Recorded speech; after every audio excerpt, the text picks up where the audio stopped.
Hey guys, and welcome back to the show. I am your host, Megan Hardy, and I'm the founder of Fitness Uncharted, which is my fitness and nutrition coaching company designed to help women build muscle, lose fat, improve your metabolism, and feel confident and have complete food freedom.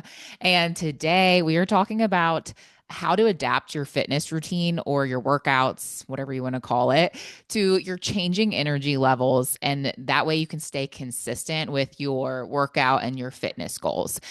Because what I find is that a lot of people, we all like tend to have kind of energy fluctuations. And then we end up in the all or nothing mindset of like, I just don't have energy to do this like whole thing, like at 100%. Like, just depending on the season of life you're in, there's so many factors. And then we can really fall off the wagon and fall off hard because then we go revert to kind of like doing nothing or totally skipping workouts for days or weeks on end or whatever it is.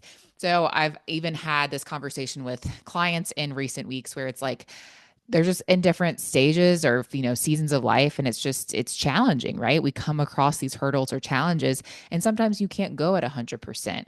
So I always like to give like the light switch analogy where it's like you can turn, like if you have the dimmer light on the light switch on the wall, right, where you can turn it up or you can dim it down, then that's how your workouts and your fitness is, right? Like it's not always going to be all the way up. Sometimes you have to dim it down and you can't go at 100%.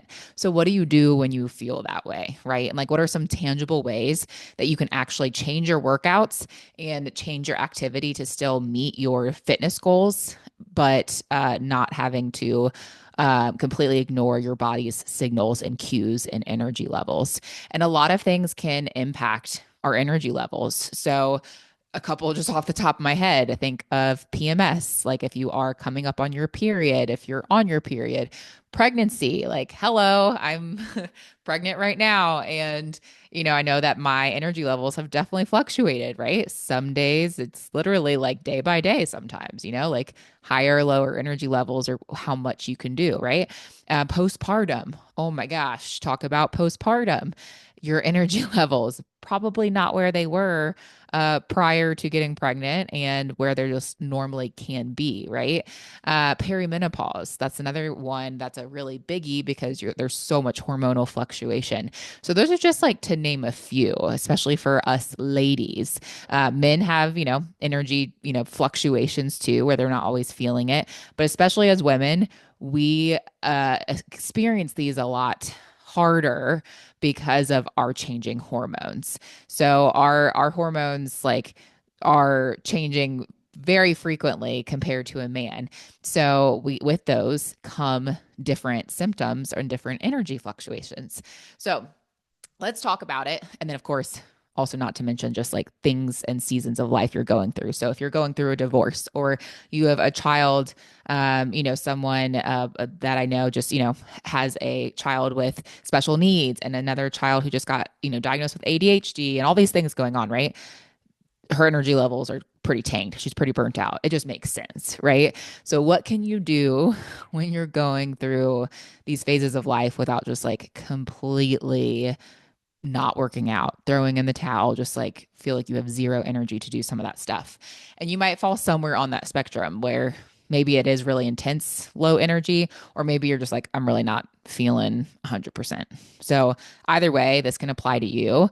And let's talk about what can you do to listen to your body, because I think that is important. I probably fall more on the side of push through my body's signals and cues and just do it the dang thing anyway. Like put on my big girl panties and get it done. I also get FOMO when I miss or skip workouts. But if there's the saying where if you don't listen to your body's whispers, then it's going to start screaming, and you don't want to wait for the screaming. You don't want to push back past your body's cues and wait until it starts screaming, and then all of a sudden you're injured and you're really set back, right? So, how can we listen to our bodies while also staying consistent with our workouts and activity so that we can maintain muscle, even build muscle, and reach our fat loss goals? So, I'm going to give you guys just a couple of tips or things that you could do kind of in place of your quote unquote normal workout or going at 100%. So, first and foremost, you can go walking.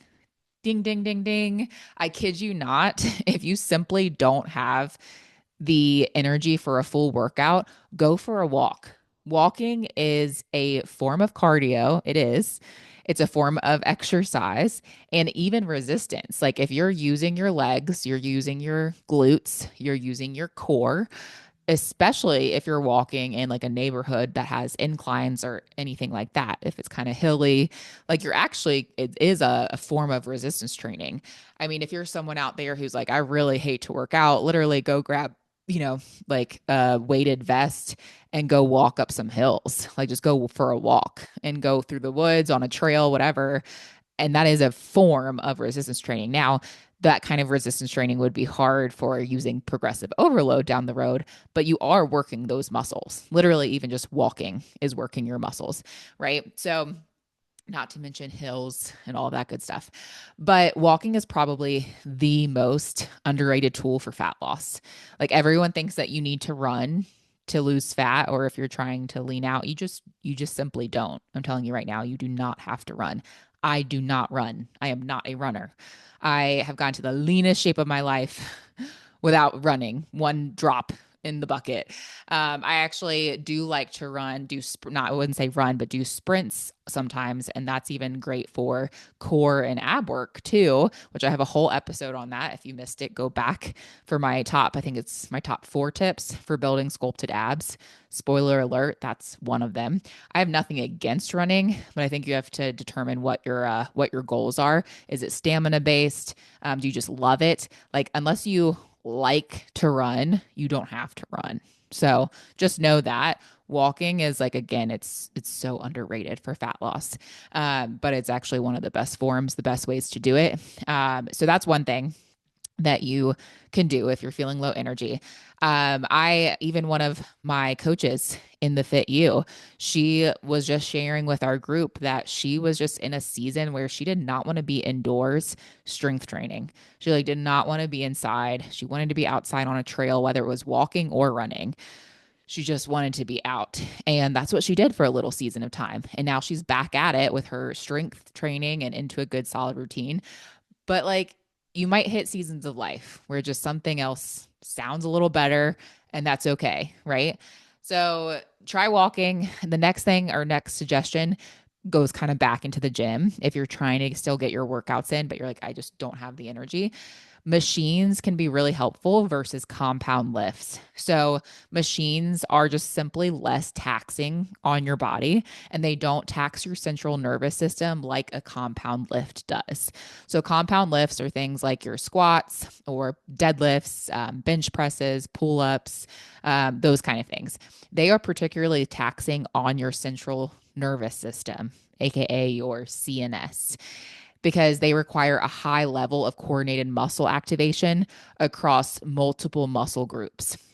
So that's why they're also super effective. And I highly recommend compound lifts. Again, go back to prior episodes where I talk about how I program my own training splits, how to do it for yourself. But compound lifts are like one of the ways to get the most bang for your buck in a workout. And if I had to say, like, you could only do like 5 exercises for the rest of your life, they would probably all be compound lifts. They would all be compound lifts and not any of the like accessory exercises or movements. They're super effective, but they can lead to significant neural fatigue, especially when performed with heavy weight. So it like essentially what happens is your brain it needs to send signals to a large number of muscles simultaneously, which can then deplete its capacity to continue doing so at a high level. So that's where a compound lift, it's taxing. That's why you're like, when you're done with a compound lift, like a squat or a deadlift, you're like, holy shit. Like you're like, oh my gosh. Like, I mean, I get my cardio straight up from compound lifts. I'm not even kidding you. I also build abs from compound lifts. So, like, they are amazing because it's just full body, very different than if I'm doing a bicep curl, right? Or if I'm doing a lateral shoulder raise, right? Very different. But also, what can be helpful are using machines. So you could still work the same muscle groups that you plan to, but use machines instead. So, for example, maybe you do a seated row instead of doing pull ups, right? Or maybe you do like a seated lat pull down, right? On the lat pull down machine instead of doing pull ups.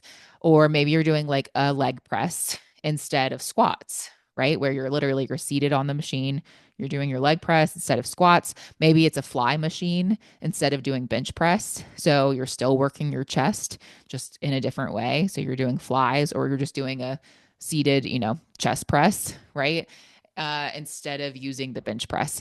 Literally, those are such small changes, but they can be less taxing on your body. So if you're already low energy, especially if you're real low energy and you're concerned about good form, then a machine can be like a good backup.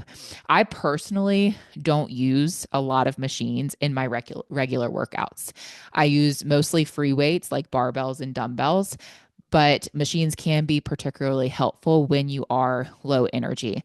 My personal preference is to do more compound lifts with free weights because that's also how I'm able to engage and work my core. And that's a part of the reason why I for a long time, or for most of the time, don't even do dedicated ab workouts to have abs. It's nutrition and it's compound lifts and a couple other things that I mentioned in that prior episode. But you don't even like it's because it works your body so differently. I was actually talking about this with a girl from my prior gym back home in Virginia, and she was, asking me about using the squat rack for squats versus the Smith machine. And she was sharing that she's had a couple kids and that ever since, her core engagement has just not been quite as strong. So she can't go as heavy of weight on squats in the squat rack versus doing like a Smith machine where she's stabilized by the Smith machine. And she was like, but I want to get stronger. I want to be able to do, squats not in the Smith machine, just with a barbell, but I also want to strengthen my core too. And I was like, well, then I would definitely start working on moving yourself out of the Smith machine because naturally it's stabilizing you more, right? So if that's the case, you don't have to stabilize yourself as much with your core. I said, so what I would do is literally get back in the squat rack, or you could do this with dumbbells or something too, but put the barbell on your back and don't put any weight on it. I know it's super humbling. I know to not put weight on it. And I know sometimes we want to ego lift and you're like, I promise I can do more weight than this. But I was like, it's not worth it if you don't have good core engagement and form. I was like, but literally just start. That's really the main focus when you're doing that squat with the barbell. It should be to work your core and engage your core. And then you can start building up weight. So that's why with compound lifts, like they're so effective and amazing. I personally don't use machines too often. They also get really busy. So I like to do more kind of supersets. And it's a lot easier to just have like a set or two of dumbbells than holding down a bunch of machines. You can't really do that when the gym is busy. So, multiple reasons, but I just find it's really effective. However, when you are low energy, form may suffer a little bit, and machines can be especially helpful. So on to the next. Also, what you can do is have shorter sessions than normal. So, duh, right? Like if you can't get a full 45-minute workout in, that's okay, right? Like I think this is also where if someone is like, "Oh, I'm not going to be able to get my full workout," they're just like, well, I'll just skip it or I'll just go tomorrow. Get a 20-minute workout in. That's fine. It's better than no workout. And then you can actually be super effective. When you have less time, I have found that some of my best workouts are when I am very crunched on time. I make them much more effective. I get it done. For you hit people out there, it does kind of become like a hit workout in a way, but where you're like, you can get very maximum burn during that 20 minutes. It can be very effective. So get your 20-minute workout instead of 45 minutes. And then that in ways that you could shorten it is do less volume, like less sets. So again, if you're strength training and you're trying to shorten it, for example, maybe you normally do 5 sets of that, of those exercises. Well, instead do 3 sets of it, right? And this is more like if you are shortening the session and you're shortening the volume that you're doing, this is really more so about maintenance than trying to use progressive overload and building muscle. You're just trying to work the muscle for maintenance purposes, right? It's like you really are just showing up, getting what you can done. Naturally, if you are reducing volume, like if you're reducing sets or reps or weight or whatever, you're kind of decreasing the progressive overload, which is not exactly working you towards building, but it's maintenance. And that's okay if that's the case sometimes, right? You don't always have to progress with progressive overload. Maintenance is a good thing too, and just showing up.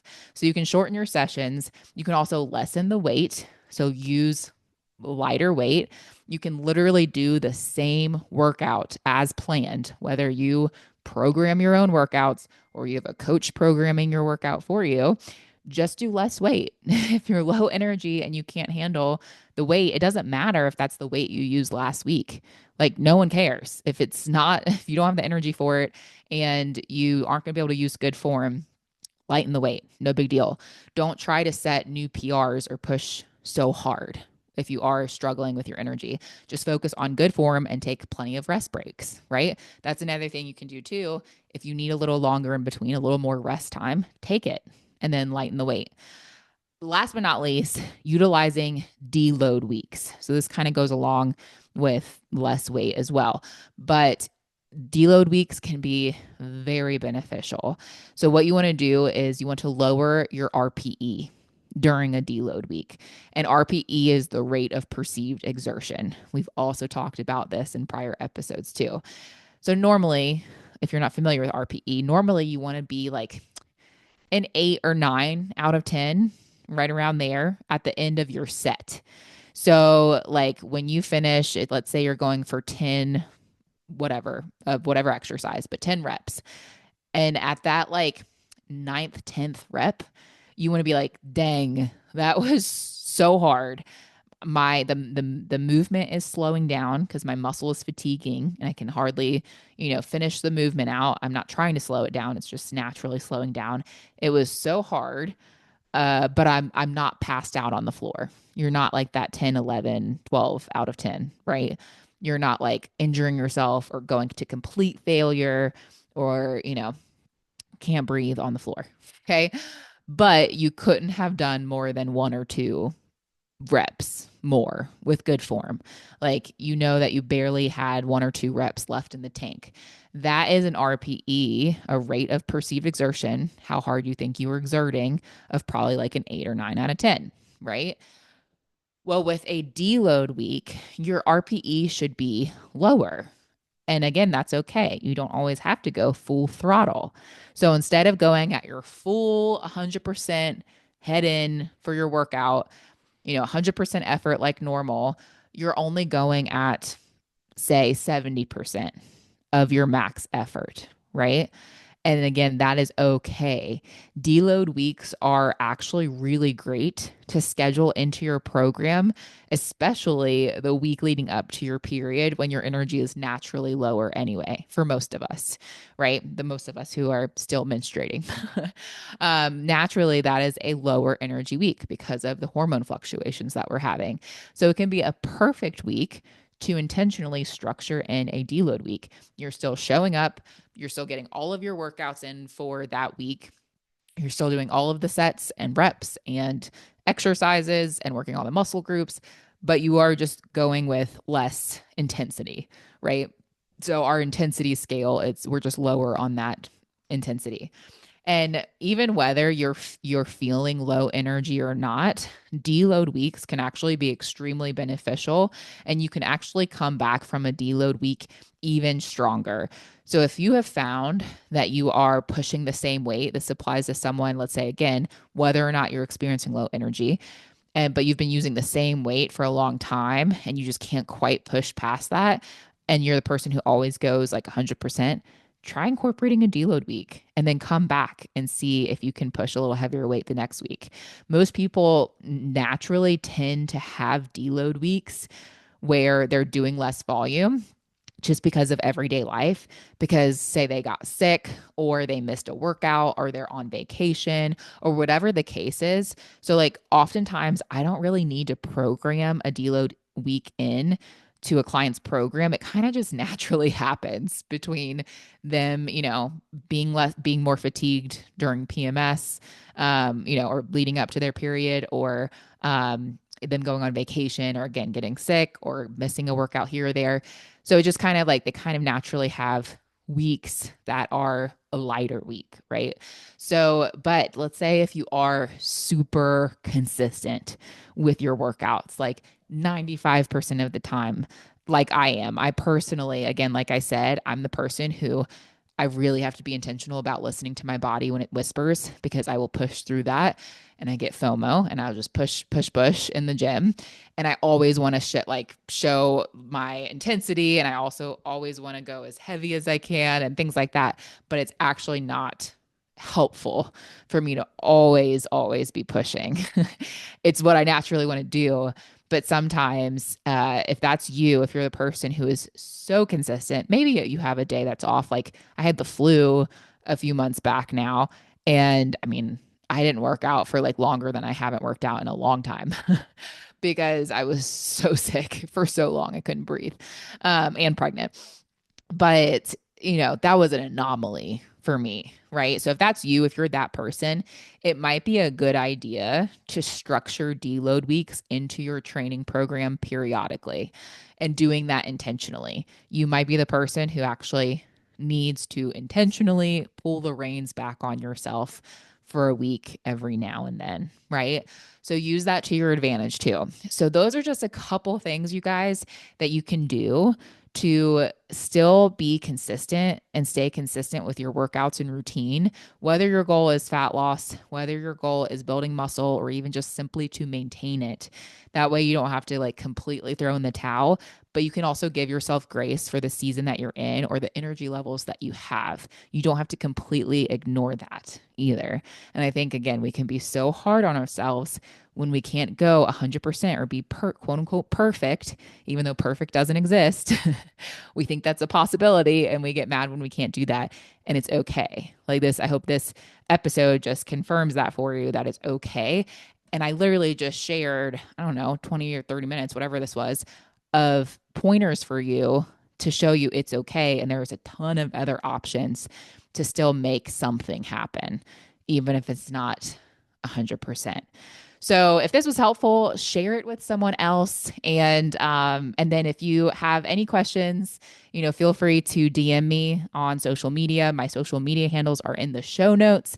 If you would like to talk about one-on-one coaching and you would like more help with this kind of stuff, whether it's on the training side of things or nutrition side of things, then that my booking link is also in the show notes. You can book a call with me directly and we can talk about your goals, what you're needing help with, and see if one of our programs would be a good fit for you and if you're a good fit for the program. But otherwise, I will catch you guys on the next episode. Make it an amazing day, and I'll talk to you soon.